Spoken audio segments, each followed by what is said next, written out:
साथियों, आज 15/11/2022 को एमसीडी चुनाव 2022 वार्ड नंबर 60 में हम 5वीं कड़ी के रूप में आपसे जुड़े हैं। हमारे साथ विंकी या विनय भारद्वाज दोनों ही नाम से ये प्रसिद्ध है रानीबाग क्षेत्र वार्ड नंबर 60 में। विंकी जी, आप यहाँ पे ये बताइए कि आप कब से रह रहे हैं रानीबाग में? नमस्कार, मैं रानीबाग में 22 वर्ष रह रहा हूँ। मेरे परिवार वाले रानीबाग में 1960 में आ गए थे। जब से ही मेरे दादाजी फादर रानीबाग में और मैं 22 वर्ष रानीबाग में ही पैदा हुआ हूँ और रानीबाग में शुरू से ही समाज के साथ जुड़ के रह रहा हूँ।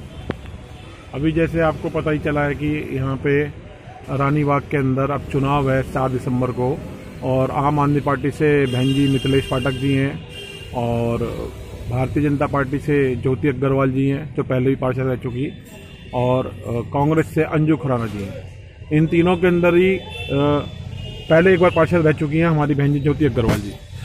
आपका क्या कहना है इस विषय में कि उनको जो पार्टी ने यहाँ नेतृत्व का मौका दिया है, जनता की सेवा के लिए जो भेजा है, इसके बारे में क्या कहना है कि वो किस तरीके से कसौटी पे खरी उतरेंगी? ज्योति अग्रवाल जी से हमारा फैमिली रिलेशन है।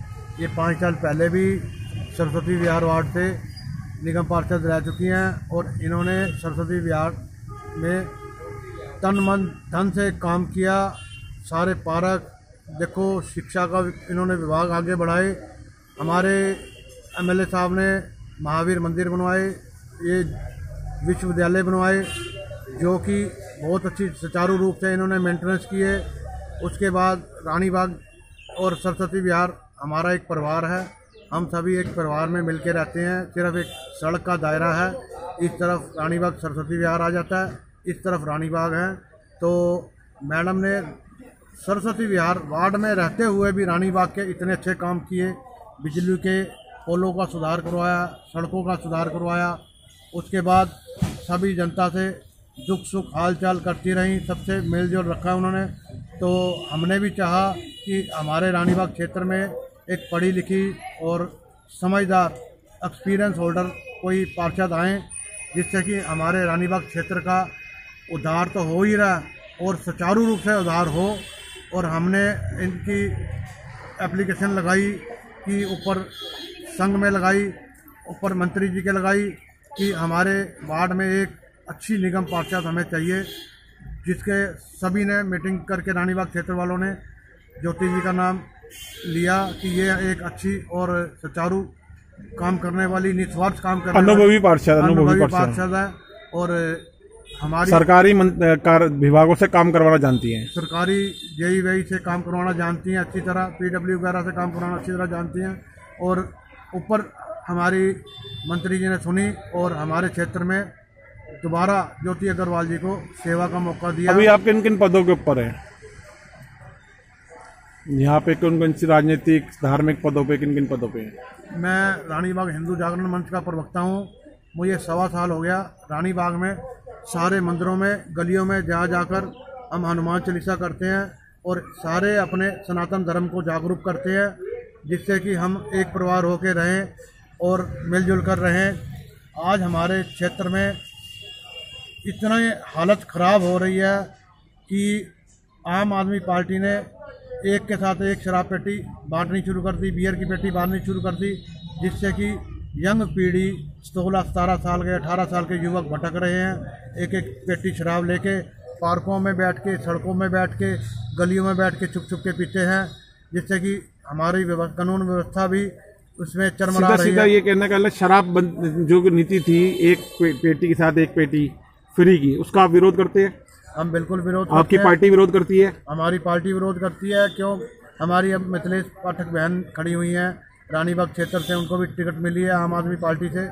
हम चाहते हैं कि हमारी बहन जी अगर पारिवारिक हैं, उनके यहाँ पे ब्राह्मण हैं, वो भी, हम भी ब्राह्मण हैं, अगर उनके परिवार में ही अगर उनके बच्चे एक पेटी के साथ एक पेटी ला के और आपस में छुप छुप के पिए, तो हमारी बहन जी को ये हर बात अच्छी लगेगी? नहीं लगेगी। किसी भी माँ को अच्छी नहीं लगेगी, किसी पिता को अच्छी नहीं लगेगी। कोई समाज कभी भी नहीं चाहेगा कि उसके बच्चे इस शराब के नशे में डूबे या शराब को पिए या शराब चुप चुप के पिए या बेचे या स्कूटरों पिए, मोटरसाइकिल पे पिए, गलियों में पिए, पार्क में पिए, कोई भी नहीं चाहेगा। मुर्गा मीट की दुकान रेडियो पे पिए, सिगरेट ले हाथ में, साथ में मटका खेले, ये सब बिल्कुल कोई भी नहीं चाहेगा। कोई भी माँ बाप कभी भी नहीं चाहेंगे। निश्चय ये चीज़, इसका विरोध होना चाहिए। ये मेरे को लगता है कि कहीं ना कहीं आपकी बात में मेरे को लगता है कि ये विरोध सही है। कहीं मैं आपको अपनी बहन जी के घर के बाहर ले चलता हूँ, मिथिलेश जी के, वो मुझे अपनी सफाई की व्यवस्था बताएं कि उनके क्षेत्र में क्या सफाई की व्यवस्था है। सत्येंद्र जैन की हमारे यहाँ पे मंत्री रहे हैं, MLA साहब हैं, उनके सरस्वती विहार में मैं ले चलता हूँ, वहाँ सफाई की व्यवस्था दिखाएं मुझे क्या व्यवस्था है, नहीं तो मैं आपको वीडियो दिखाता हूं। जैसे आम आदमी पार्टी की यहाँ पे पूर्व जो प्रत्याशी थी, कैंडिडेट थी, सिम्मी गुलाटी, चरणजीत गुलाटी, रविंदर गोगिया, जो कि एक अच्छे इन्होंने गुब्बारे भी उड़ाए और वो प्रबल दावेदार थे। और सैनिक विहार की जो सफाई की व्यवस्था हमने देखी है अब तक की, तो मुझे ऐसा नहीं लगता कि वहाँ कहीं कूड़े की गुंजाइश रहती है। पूरी सैनिक विहार की मैंने कॉलोनी घूमी है, तो मेरे को नहीं लगता कि कोई समस्या वहाँ पे कूड़े को लेकर है, सफाई को लेकर है या नालियों की सफाई को लेकर है। रविंदर गोगिया जी हैं, जैसे गुलाटी जी हैं, सिम्मी गुलाटी जी हो गए, हमारे ये रानी बाग में अपना मिथिलेश जी हैं, इन सब से जाके एक बार ये पूछा जाए कि आप पार्टी में रह के आम आदमी पार्टी कहते हैं, बड़े बड़े दावे ठोकते हैं, क्या आपके कोई बच्चे सरकारी स्कूल में पढ़ रहे हैं? सारे मॉडल स्कूलों में हाई फाई पढ़ रहे हैं, विदेशों में गए हुए हैं। अब ये देखो, अगर इनकी व्यवस्था इतनी अच्छी होती तो इनके बच्चे दिल्ली के सरकारी स्कूलों में नहीं पढ़ते। ये स्कूलों का दावा ठोकते हैं। हमारे केंद्र अपना मंत्री जी जो है, हमारे मुख्यमंत्री केजरीवाल जी, क्या इनके बच्चे विदेशों में नहीं पढ़ते? और इन्होंने कौन सा एक अस्पताल बना दिया हो पूरे क्षेत्र में, हमारे रानी बाग में, पूरी दिल्ली में बता दो कौन सा एक विश्वविद्यालय बना दिया हो। Doctor SC. वत्स साहब तो चाहते थे कि यहाँ कार्डियक सेंटर बने, भगवान महावीर हॉस्पिटल में जगह भी है, चमनलाल शर्मा जी भी चाहते थे, लेकिन हमारे क्षेत्र में हमारे आदरणीय डॉक्टर एस.सी. वत्स जी ने जो काम किया है 15 सालों में, वो MLA रहे हैं, और उसके बाद आज भी एक MLA ऐसा नहीं आया जिसने एक स्कूल छोटा सा या एक अस्पताल बनवाया हो या एक डिस्पेंसरी बनवाई हो। आम आदमी मोहल्ला क्लिनिक बनाया, आधे से ज़्यादा बंद पड़े हैं, उसमें शराबी जाके रात को चुप चुप के शराबे पीते हैं। उनके चलो मैं एक आपकी बात यहाँ रखता हूँ, इसकी बात तो बहुत बार हुई है। अब मैं ये कहता हूँ कि ये जो स्कैम हुआ है, ये तिहाड़ जेल का, सुकेश का जो भाई का कांड है, इसके बारे में जो लेकर लगातार टिप्पणियां आ रही हैं, कोर्ट की टिप्पणियां आ रही हैं, न्यायालय की टिप्पणियां आ रही हैं, आपकी पार्टी की टिप्पणी आ रही है, भारतीय जनता पार्टी की, और जो ये अभी दिल्ली जेल बोर्ड के घोटाले की बात है, उसमें FIR, इसको लेके क्या कहना है? भ्रष्टाचार और भ्रष्टाचार के स्कैम का जो मुद्दा चल रहा है, ये सिर्फ 2 ही विषयों पे बताना कि ये जो एक तो सुकेश मां ठगी का मैटर है, और दूसरा ये जो अभी दिल्ली जेल बोर्ड पे FIR हुई है, इन दोनों विषय पे क्या कहना है? आम आदमी पार्टी कहती है कि हमारे मनीष सिसोदिया जी हैं, उनको वर्ल्ड का अवार्ड देना चाहिए। किस चीज़ का अवार्ड दें? कि जो मोहल्ला क्लिनिकों के नाम पे इन्होंने ठगी मचा के पैसा खाया, उस चीज़ का अवार्ड दें। सत्येंद्र जैन जी ने तिहाड़ जेल में भी बैठे बैठे उगराई करनी शुरू कर दी, उसका अवार्ड दें। उसके अलावा इनके मंत्री जी हैं और अमतुल्ला खान जी, उन्होंने मदनगिरी में पूरा पार्क घेर लिया, उसमें रोहिंग्या मुसलमान बैठा दिए। मैं ये चीज़ कहना चाहता हूँ कि ये जो अभी मैंने आपसे बात बोली कि दिल्ली जेल बोर्ड पे भी FIR हुई है, इसके अंदर 20 करोड़ घोटाले की बात थी, जो 200 करोड़ तक के तार है, इसके बारे में क्या कहना है?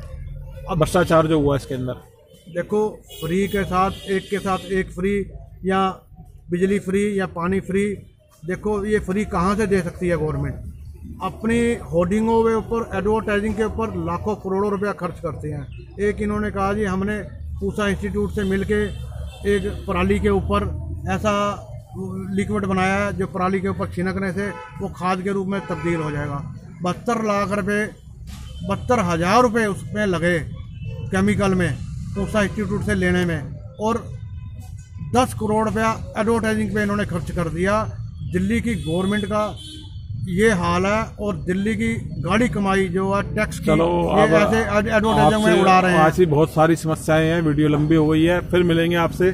समस्याएं तो बहुत सारी हैं और बातें भी आपसे बहुत सारी करनी है, और ज्योति जी के बारे में भी बात करनी थी, बहुत सारी जो आज रह गई है। हम तो आपसे हाथ जोड़ के यही प्रार्थना करेंगे, जो देश का विकास करे आप उसके साथ खड़े जरूर होना, चाहे वो हमारी ज्योति जी हों, चाहे अन्य कोई भी कैंडिडेट हो। जय श्री राम। आपका बहुत बहुत धन्यवाद और आपसे फिर जुड़ेंगे जल्दी इस कड़ी के अंदर।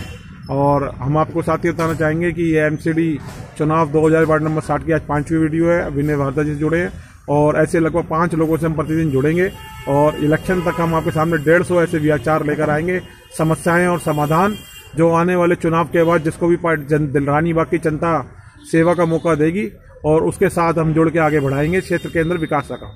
जय हिंद, जय भारत, वंदे मातरम।